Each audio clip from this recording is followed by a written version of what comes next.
नमस्कार, भक्ति टॉप 20 में आपका स्वागत है और मैं हूं आपके साथ रणजीत कुमार। आइए आगे बढ़ते हैं और धर्म और आध्यात्म जगत से जुड़ी हुई आज की 20 बड़ी गतिविधियों के बारे में जानते हैं।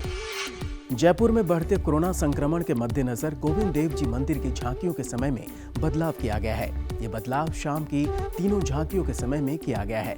ग्वाल झांकी अब 4:45 बजे से 5:15 बजे तक, संध्या झांकी दर्शन शाम 5:30 बजे से 6:15 बजे तक और शयन झांकी का समय अब शाम 7:30 बजे से 7:45 बजे तक रहेगा। मध्य प्रदेश में खंडवा का ओंकारेश्वर मंदिर अब इतिहास रचने को तैयार है। ओंकारेश्वर में अष्टधातु से बनी आदि शंकराचार्य की 108 फीट ऊंची प्रतिमा स्थापित की जाएगी। ये प्रतिमा 54 फीट ऊंचे प्लेटफॉर्म पर स्थापित की जाएगी। बताया जा रहा है कि जिस कंपनी ने सरदार पटेल के स्टैच्यू ऑफ यूनिटी और दुबई की बुर्ज खलीफा जैसी इमारतों को बनाने में सहयोग किया है, उसी कंपनी को इस प्रतिमा को बनाने का काम सौंपा गया है।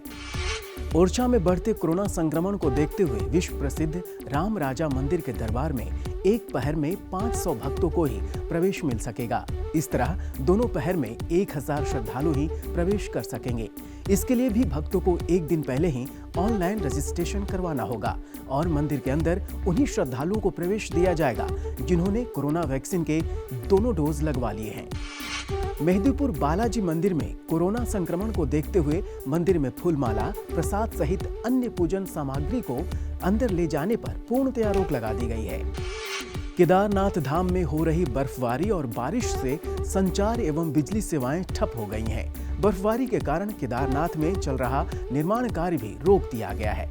आपको बता दें कि बर्फबारी केदारनाथ के साथ तुंगनाथ, कार्तिक स्वामी, मदमहेश्वर, चोपता के अलावा शिव पार्वती विवाह स्थल पर भी हो रही है।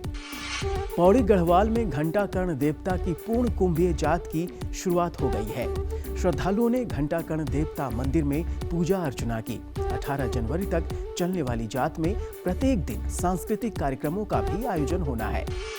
देश की सांस्कृतिक नगरी वाराणसी में कोरोना के खतरे को देखते हुए विश्व प्रसिद्ध मां गंगा की आरती में आम लोगों का आना प्रतिबंधित किया गया है।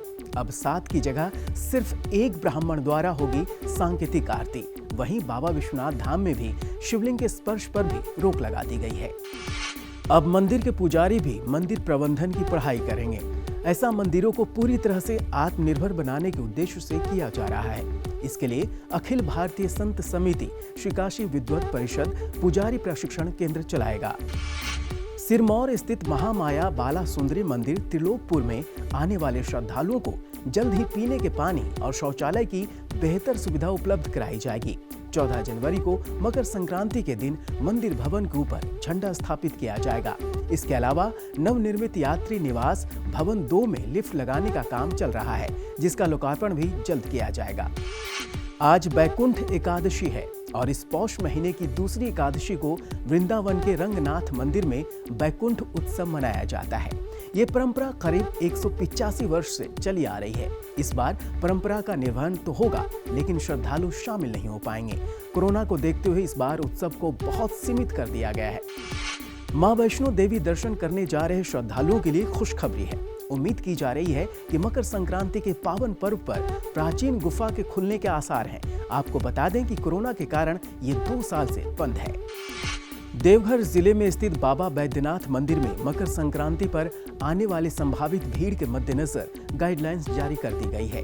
गाइडलाइंस के अनुसार केवल उन्हीं श्रद्धालुओं को दर्शन की अनुमति दी जाएगी जिन्होंने कोविड के दोनों डोज लगवा रखी है। साथ ही बिना मास्क के भी मंदिर में प्रवेश नहीं दिया जाएगा। 11 जनवरी से उत्तर प्रदेश स्थित वृंदावन में शुरू हुई भुशुंडी रामायण कथा 19 जनवरी तक चलेगी। इस कथा में पूज्य आचार्य प्रवर कौशिक जी महाराज लोगों को प्रभु भक्ति के मार्ग पर चलने की दे रहे हैं प्रेरणा। 18 जनवरी से अमरावती महाराष्ट्र में शुरू होगी श्रीमद देवी भागवत कथा। 25 जनवरी तक चलने वाली इस कथा में पूज्य मां कनकेश्वरी देवी जी लोगों को माता की महिमा से कराएंगी अवगत। अहमदाबाद स्थित सोमनाथ मंदिर में मास्क लगाकर और RT-PCR रिपोर्ट दिखाकर ही श्रद्धालुओं को प्रवेश दिया जाएगा। इसके अलावा मंदिर में प्रवेश के समय थर्मल गन से तापमान मापने की भी व्यवस्था की गई है। साथ ही मंदिर परिसर में वैक्सीनेशन सेंटर भी बनाया गया है। श्री गुरु गोरखनाथ मंदिर प्रांगण में मकर संक्रांति मेले की तैयारियां जोरों पर है। दुकानें सजाई जा रही हैं, बच्चों के लिए झूले, नाव आदि भी लगाए जा रहे हैं। गोरखपुर में खिचड़ी का पर्व बहुत धूमधाम से मनाया जाता है। कोविड के बढ़ते संक्रमण को देखते हुए मंदिर प्रशासन का कहना है कि सभी कोरोना गाइडलाइंस का पालन करते हुए मेले का आयोजन होगा। लकम्मा देवी का एक प्रसिद्ध मंदिर है जो अजीबोगरीब रीति रिवाज को लेकर जग प्रसिद्ध है। यहाँ फूल, भोग, प्रसाद की जगह चप्पल चढ़ाने की परंपरा है। मंदिर परिसर में एक पेड़ पर मन्नतें पूरी करने के लिए लोग यहाँ पर जूते चप्पल टांगते हैं। उनका मानना है कि ऐसा करने से घुटनों से जुड़ी समस्याओं से छुटकारा मिलता है। 20 जनवरी से उत्तर प्रदेश के प्रयागराज में श्री राम कथा का आयोजन होने जा रहा है। 28 जनवरी तक चलने वाली इस कथा में पूज्य संत श्री मुरलीधर जी महाराज लोगों को श्री राम भक्ति के रस का रसपान कराएंगे। 20 फरवरी से बागेश्वर धाम आश्रम छतरपुर मध्य प्रदेश में श्री राम कथा का आयोजन किया जा रहा है। 28 फरवरी तक चलने वाली इस कथा में जगत गुरु श्री राम भद्राचार्य जी महाराज लोगों को भगवान श्री राम के चरित्र से अवगत कराएंगे।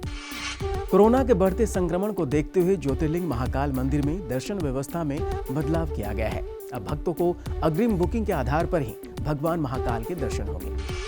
तो ये थी धर्म और आध्यात्म जगत से जुड़ी हुई आज की 20 बड़ी गतिविधियां। लेटेस्ट अपडेट को जानने के लिए आप हमें फेसबुक पर लाइक करें, ट्विटर पर फॉलो करें और यूट्यूब पर सब्सक्राइब करें। और हाँ, अगर आपके आसपास कोई भी सामाजिक या धार्मिक गतिविधि हो रही है तो आप उसकी जानकारी हमें info@sanskargroup.in पर दे सकते हैं। उसे हम दिखाएंगे भक्ति टॉप 20 में। फिलहाल इतना ही, दीजिए इजाजत। नमस्कार।